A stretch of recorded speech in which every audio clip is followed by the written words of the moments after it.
So, have you ever considered getting yourself a 360 camera, or more precise, the new Insta360 X4, which has 8K resolution? Well, if you have, in today's video, I'm gonna go through the 5 most common mistakes that beginners do when they use a 360 camera and how to avoid them. The first one is what I like to call the curved shot. So if you just got yourself the X4, or maybe you just came back from a week's trip to a beautiful location and you're finally ready to sit down and look at the 8K footage coming from the X4, but then when you first start to frame yourself, you see that the background is getting more and more curved as you start framing. And some people genuinely like this effect or look, but this is the biggest beginner mistake and the reason you might end up returning your 360 camera, or maybe this is what cuts you off. So the main reason you're having this curved look to your footage is basically because you held the camera too high.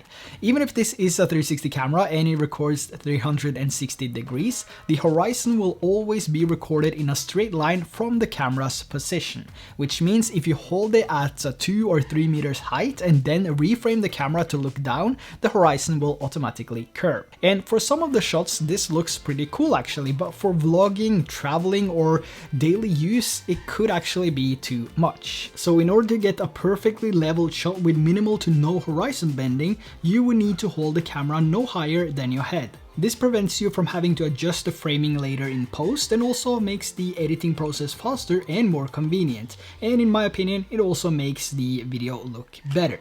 Now, moving over to the next one, which is one of the biggest beginner mistakes, I would say, which is the stitch line. Even though the technology has been improved over the years, knowing how the stitch line works and how to hold the camera accordingly to the stitching is crucial and could make the difference between whether or not the clip is actually usable.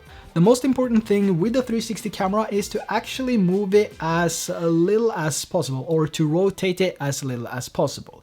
The more you move it, the more processing is required, and the higher is the chance that the stitch line will actually be visible in your footage. So to avoid the stitch line as much as possible and to basically make it easier for the camera to produce amazing quality, you want to hold it as steady as possible with minimal rotations. You would also want to hold the camera at an angle and prevent holding the camera so one of the sides is facing you, because this is where the stitch line is. So ultimately you would want to hold the camera so one of the lenses are facing directly towards you or directly towards someone you're recording.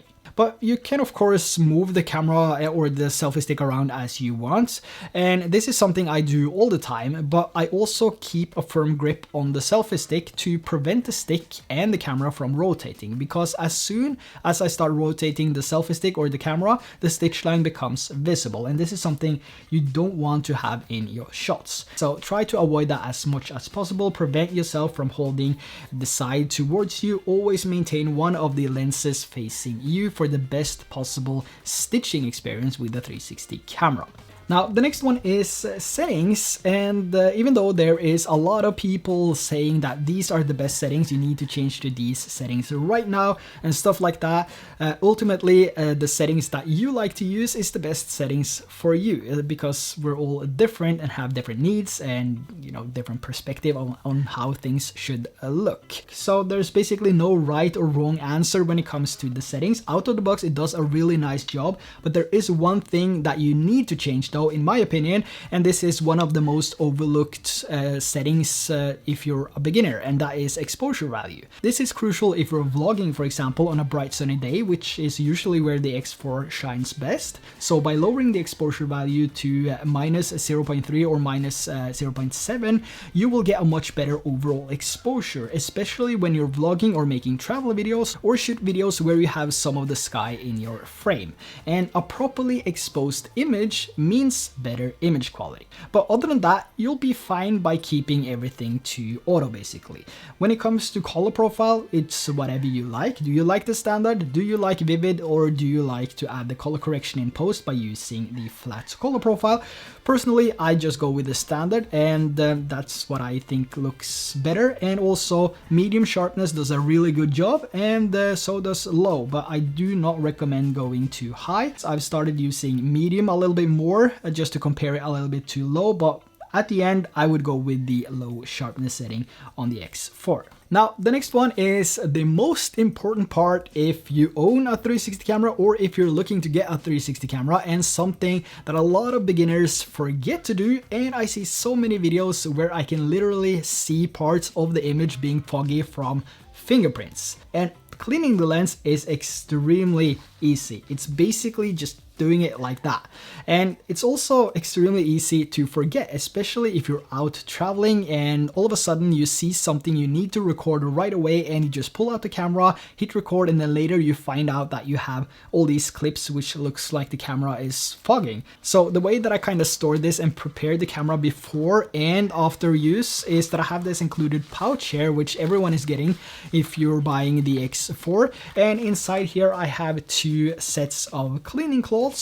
Basically, if one gets overused, wet, or if I drop it on the ground or something, I have a spare one which I can use to clean the lens. And before I head out, I always check the lenses for marks to see if there's any marks on them, do some proper cleaning, and you know, that's what I do every single time before I head out. And when I'm done shooting, I basically do the same process, check for marks, and then do another cleaning of the lenses here and put it back into the case here, which means that next time I want to shoot something, it's ready to go. Even if this is mounted on my backpack on the 3-meter selfie stick, I still clean the lens, I still put the cover on. And yeah, that's basically how I store everything. And a pro tip here is if you ever found yourself on a long sweaty hike and you have the camera in the pouch, which is in your pocket, you will also end up with some sweaty lenses, given that you actually sweat in your pockets. I do for some reason. And if there's a rain, of course, if there's raining as well, you will end up with wet lenses. And if you don't have a third backup cleaning cloth, you're pretty much doomed. And this happened to me on a hike in Hawaii last year with the X3, and it was just awful coming back to find out that all the footage was basically ruined. Out of 3 hours of footage, there was basically maybe 2 minutes which was actually usable. But since the X4 has proper lens guards now, which you can screw on and off, you can actually use the included lens guards as an additional protection, and then keep your cleaning cloths in your backpack or shoulder bag, for example. And those lens guards will add that extra protection from water if you should be out in rain or do a sweaty hike or something similar. Now, getting close to the end here, this next one is movement. This is also relevant to the stitch line, which we just talked about, but movement itself is not bad. It's just the speed of how fast or slow you move the camera, or rather how fast you move the camera. But even if it's a 360 camera, a common mistake is to rely too much on keyframing in post and keeping the camera too still, and then rather go back in the studio or mobile app and then change the angle back and forth with keyframes. I would say that is the biggest common mistake, and I think a lot of people think they have to do that, which some cases ruin the footage. So to make the videos you record more interesting, both for yourself and for the people watching it, if you decide to upload it to social media, it's always better to move with the camera to show the location and surroundings while still keeping yourself in the frame than being too reliant on the keyframing. So trying different positions, so how you hold the camera, either out to the side, behind you, to the other side, and just basically mix it up a little bit, will also make a much better video than holding it in the same position and then later just rely on keyframing and keyframe everything. It's always better when you have a person in the frame and you can move the stick as you want, as long as you keep yourself in frame or a certain subject or object. And if you add some subtle movement to this, you know, you have something that looks really, really interesting. Now, moving over to the last one here, which is more of a tip, and this is creative shots. With the X4, you also have what's called single lens mode, which means that you're basically using one of the lenses, and here you can also switch between the inner and the outer lens. So if you just want a simple action camera look, for example, when you're vlogging without the need for reframing, you can use this. And then later you can switch over to 8K 360 videos if you want a wider field of view with the option to reframe and adjust as you want. And if you're out shooting a vlog, for example, and maybe you don't want to think too much about framing yourself, then you can use a 4K me mode, which will automatically keep you in frame no matter how and where you hold the camera. So mixing things up a bit when you're out traveling, hiking, or just record videos in general makes the whole 360 experience better. And if you can avoid all these mistakes that we've gone through in this video, you'll see that the X4 is more than just a 360 camera. Now, let me know if you have any common mistakes that you see other people do and how you recommend fixing them. And if you found this video helpful, please let me know by dropping a like so this video can reach more people and help more people avoid these simple mistakes. And on your way down there, make sure to hit that subscribe button so you don't miss out on the upcoming videos. So that's a wrap. Thanks for watching, and I'll see you in the next one. Bye.